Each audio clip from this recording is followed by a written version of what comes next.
Welcome back to Medieval Reborn. In this program, we use the power of AI to show the real and typical life of the year 1350. Through these images, we can travel back in time and feel how different daily life truly was.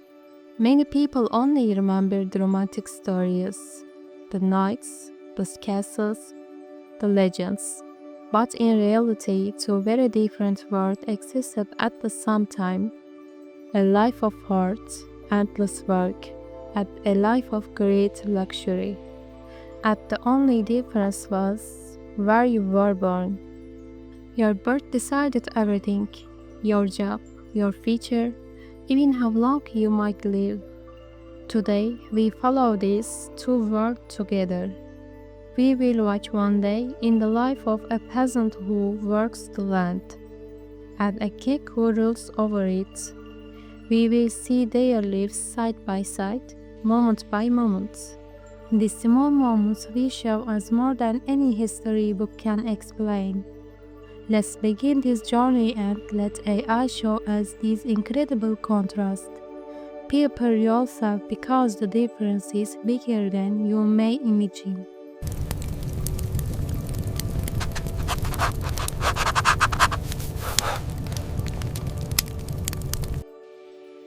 The day begins long before sunrise.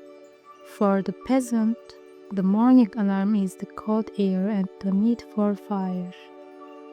He sleeps on straw in a small hut shared with family and sometimes animals. They sleep together to stay warm during cold nights. He must move quickly to restart the dying fire. Every second counts because warmth in winter is not comfort, it is survival.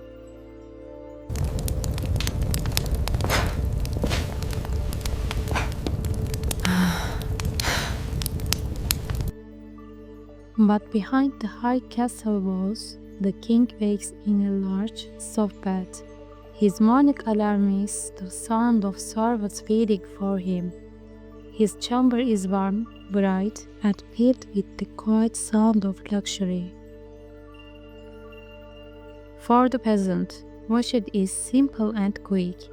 He uses cold water from a stream or a well. There is no time for comfort. Every minute must be saved for work.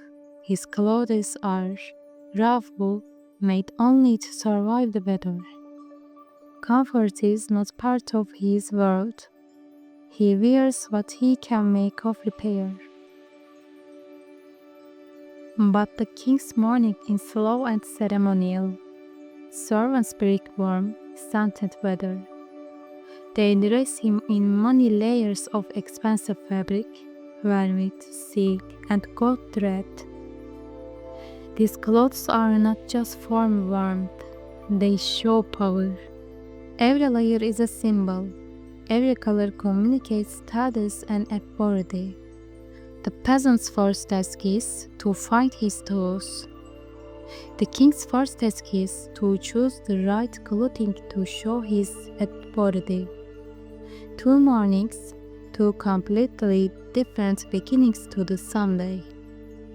A toast to our victory. Hear, hear! The midday bell rings, but the meaning is completely different for each world. It marks hunger for some, celebration for others. For the peasant, food is only fuel for survival. They sit on the cold ground and share pottage, a thick vegetable stew. It is the same meal every day. It gives energy, but weak nutrition often leads to sickness. Many peasants spend their whole lives without tasking meat more than a few times a year. But behind castle's walls, the same bell means the start of a great feast. The king sits at a long table surrounded by gold and silver dishes. His meals are prepared by skilled cooks, using ingredients brought from distant lands. while the peasant eats hard bread and simple grains. The king's table is filled with roasted peacock, boar, and 6 different meats. The dishes are cooked with rare and expensive spices. These spices were worth more than gold, but only the rich could afford them. A royal feast is not just a meal. It is a political show, a display of power, wealth, and control. Every guest understands the message. The king has more than enough. The king's day continues with decisions and meeting. His walk-up is indoor, discussing strategy, judging court cases, leading his army.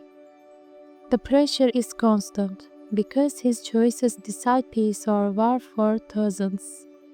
Every word he speaks can change the future of his kingdom. But the peasant is already deep in heavy work. Their labor depends on the seasons and the orders of their lord.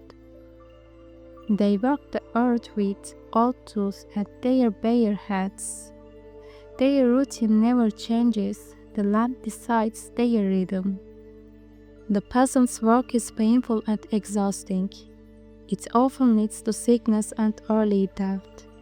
They cannot stop, even a short break could mean no food for the family.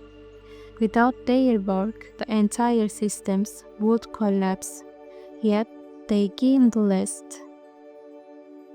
While the king focuses on takis and power, the peasant focuses only on surviving the next day. The king works with his mind, the peasants work with his body. 2 forms of labor, both essential yet valued so differently.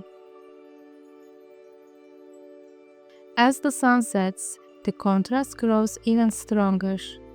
Light disappears quickly, and with it, the sense of safety. For the peasant, the world becomes almost completely dark. Candles are too expensive. The family gathers around a small fire and tires to sleep early. Silence fills the village, broken only by the wind and distant animals. Night is dangerous. Wild animals, thieves, and fires that spread quickly in wooden homes. All are real threats. Their home is never truly safe. A single mistake could mean disaster, and help is far away. But inside the castle, night means safety. Thick stone walls protect the king. Guards walk the halls. Rooms shine with candles and a large warm fireplace. Even in darkness, the castle glows like a world of its own. Despite the political pressures of today, the castle is a peaceful escape from the dangers outside. Here, the night brings comfort, not fear. Today we saw 2 lives, 2 worlds that existed at the same time, one full of comfort and protection, and one full of struggle and fear. A system built on the labor of many to support the luxury of a few. This was the reality of medieval society, a world divided by fates. But what if fates had chosen differently? What if the peasant had been born inside the castle walls?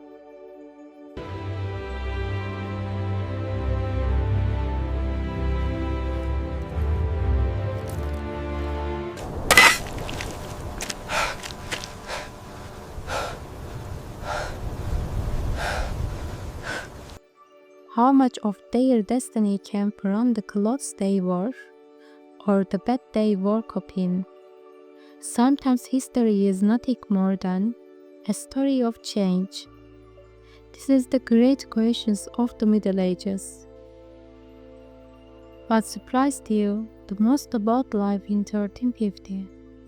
History is still whispering, and we have many more stories to tell. Stay with us.